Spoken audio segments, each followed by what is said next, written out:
So we're doing the fuel filter now, and the fuel filter is just in here. It's an inline filter, and to get to it we're just going to take off this start solenoid or start relay, and there's a 10mm bolt on there, so we'll just whiz that out. That'll be able to move out the way, and then we'll have access to the fuel filter. It's just two push connections with spring clips on them, and I've got another fuel filter to go on. Just making sure that, as you can see, these inline filters, they do have a flow indicator. So this one's flowing from right to left. There's a small arrow there by my thumb. Not that it's got check valves in it, but it's just for the surface area for the flow.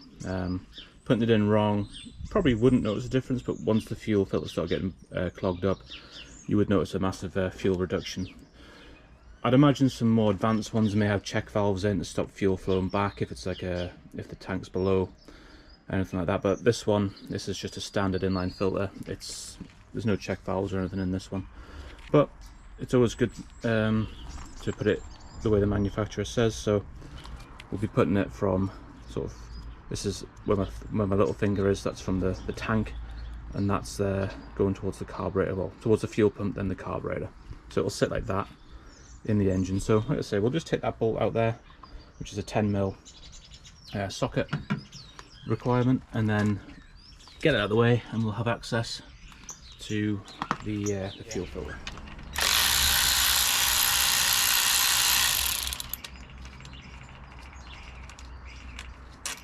So that's it taken out. There's no nut on the back of it or anything like that. It just goes into a blind hole. And there we go. We can push that out of the way. It's just some electrical connections, the positive and negative from the battery.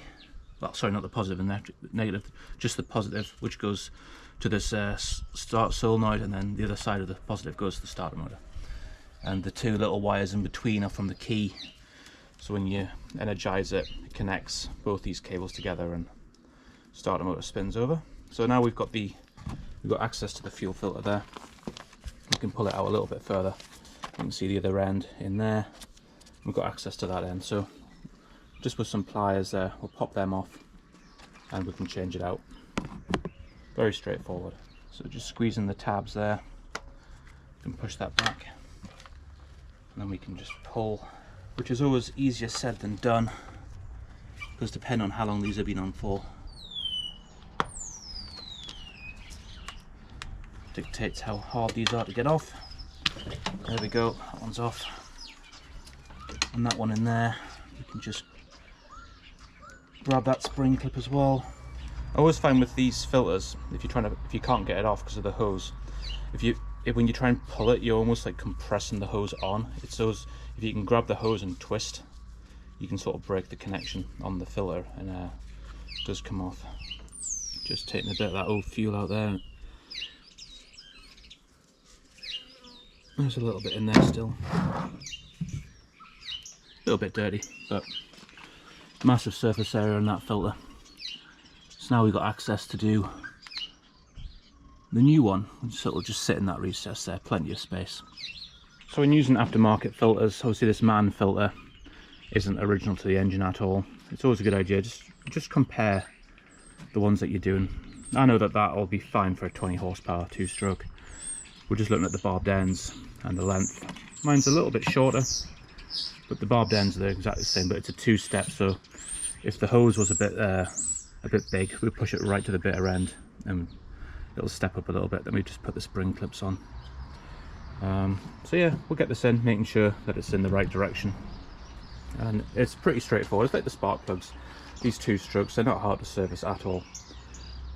Even the gear oil, things like that. Impeller is a little bit different, but like I stated earlier, can't get parts for the impeller, so we're going to leave that alone for now. Now I always find getting these filters back on, it's easier said than done. It's easier getting them off than it is getting them on, but with this one, just making sure we've got the right end. I'm going to push the furthest hose on first, just in case we do run into any difficulties. So that's that end on. I don't know if you can see that. That end's on in there. And then there's the spring clips just behind that the back of the cylinder, behind the block body there. So I'll slide that on, get it over there, and then this one, we're just looking to push the hose sort of halfway, or as far as we can get it really. There's nothing complex about it, but I would like to just get this one a little bit further on. The more hose you've got on the barb, the better. So as you can see there, that's that new fuel filter in there. Just sits in that recess. Got the spring clips back on, front and back. The flow direction's correct. And now it's just a case of we'll put the start solenoid back on, put the 10mm bolt back in, and that's the fuel filter done. Just making sure that we haven't nipped the hose at any point or pinched it, and we haven't knocked any cables off at any point. I don't think we have. One thing you can do once you've done it is connect the fuel up and just pressurize the line just to make sure you haven't got any leaks. Obviously you probably do that before you connect everything back up. It'll be a wasted journey. I've got the fuel tank down there, so I might do that now, and we can just check everything. We also give us, once we've got that relay off, it also gives us good access to the drain on the carburetor body as well, which if you were inclined to, you could unscrew and drain off a little bit, just in case you've got any dirt or water in there, which would be a good thing to do. So I might do that as well at the same time, and just make sure that there's nothing in there. Okay, so I've got the fuel line connected up there, got the tank here, prime and bulb, and we're just going to prime this fuel filter up, and you should see the fuel coming in, and that'll prime up all the way through the pump into the carburetor, and it should seal on the carburetor float once the carburetor is full. And what we're doing is we're just looking for any leaks on this fuel filter that we've just put in. So the prime bulb's getting really hard now to prime, and I can't see or smell any fuel, which is a really good sign. So I'm really happy with that. As far as I can see, there's no kinks in the hose. Just come around this side, looking at the hose as well. We can't see anything. That start relay back on. I might drain a bit of that fuel out, but that's draining the fuel's personal choice. You don't have to do that for a service or anything. So I've just turned that screw there on the carburetor, and there's a little pipe at the bottom, and it's just draining a bit of the fuel out. So if any sediment or water's in there, that's where it'll come out, hopefully. So we'll just drain that for, say, I mean, you can drain it till there's no fuel coming out, but the bowl's quite big. Just going to dip my screwdriver in there, give it a smell. Yeah, it smells like, that's like clean fuel there. So we'll nip that back up. That's how you would drain the carburetor bowl. It's not, it wouldn't clean it, but it would drain any water out. It's a quick indication. Right, so I know it's self-explanatory, but I'll just show you how it all goes back together. So we'll just push all that back together. Got the bolt, which goes through there, and then it fits into that recess there. Set the electric ratchet to tighten.